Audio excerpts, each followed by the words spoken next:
मालीको त खुट्टामा पो फुल रोप्नु पर्छ जस्तो छ त माली खुट्टामै रोप्नु पर्ला जस्तो छ गोर्नु पर्ने रहेछ तेरो खुट्टा चाहिँ फुल स्याहार्ने माली भन्छ थाहा छैन नाम पनि फुलको जुम्रा मात्रै कोट्टाइ बस्छ खालि त्यही त भन्दैछु त हो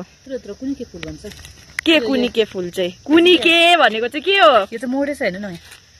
हैन आफ्नै फुललाई मोरेछ भन्दैछु त्यहाँनिर हैन के फ्याकेको फुलबारीमा यस्तो मैलाहरू चाहिँ यो कञ्चनजीको मैला हैन द्याट इज के हो मोल हो मोल हो मोल अन्त यो यसको नाम के हो यसको नाम यही हो अरे यसलाई त चुट्नु पर्ने छ यसलाई त यसको नाम यही हो अरे यसको नाम चाहिँ नाम याद छैन भने यहाँ कसरी माली भयो तिमी क्याक्टस माली बदलिनु पर्ने रहेछ अब क्याक्टस त सबैलाई क्याक्टसै भन्छ एक एकवटा नाम चाहियो यहाँ मलाई माली भएन छैन यो माली के हो यो जेरेनियम एउटा दुईटाको जेरेनियम पो रे गोदावरी हेलो आज चाहिँ म यहाँनिर ब्युटिफुल फ्लावर्सहरू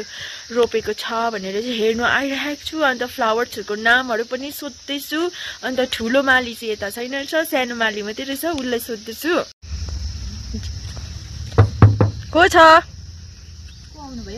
म आएको यहाँ चाहिँ साह्रै राम्रो राम्रो फुलहरू छ अरे त्यही भएर त्यो हेर्नु आएको नि फुलको माली चाहिँ को हो फुलको माली चाहिँ तिमी नै हो म चाहिँ अब सानो मालीको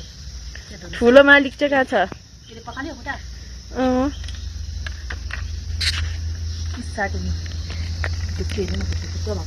धुप्पी ठुलो भएछ पानीहरू पनि हाल्छ यो मालीले अन्त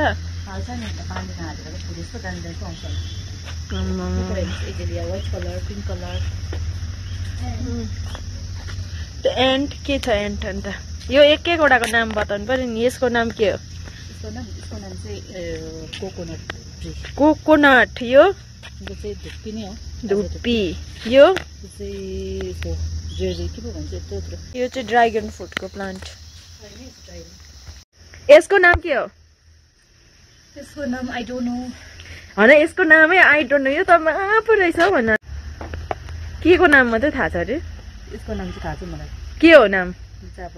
ड्राई फ्रुट ड्राई फ्रुट के लामो न लामो भनिबसेको ओखर भन्छ कि फुलको नाम चाहिँ के हो सो क्युट मार्छ होला के हो पम्पम हो यो पम्पम ए पम्पम यहाँ त सबै प्लान्टहरू रहेछ यो फुलको नाम के हो यो नाम पिङ्की फुल हो पिङ्की हार्दैछस् पिङ्की फुल भनेर जेरेनियम हो फुलको नाम आफै राख्दा हुन्छ नछोइ मापलाई कञ्चन दिले त होइन यसरी होइन यसरी देखाइ छुन्दैछस् नहुँदा मालिक ठुलो मालिक नहुँदा फुल छुन्दैछस् मार्छ है तँलाई मार्छ यसको नाम के हो पिट्नु पर्ने छ पिट्नु खालि आई डोन्ट नो साह्रै ब्युटिफुल के हो यो चाहिँ हो यो भेरी बिग फ्लावर नाम हो त्यो टाल्नु अरे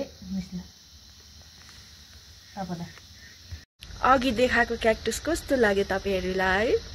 मलाई त एकदमै मन पर्यो वाउ सो वन्डरफुल त्यही भएर तपाईहरुलाई पनि मैले देखाएको लस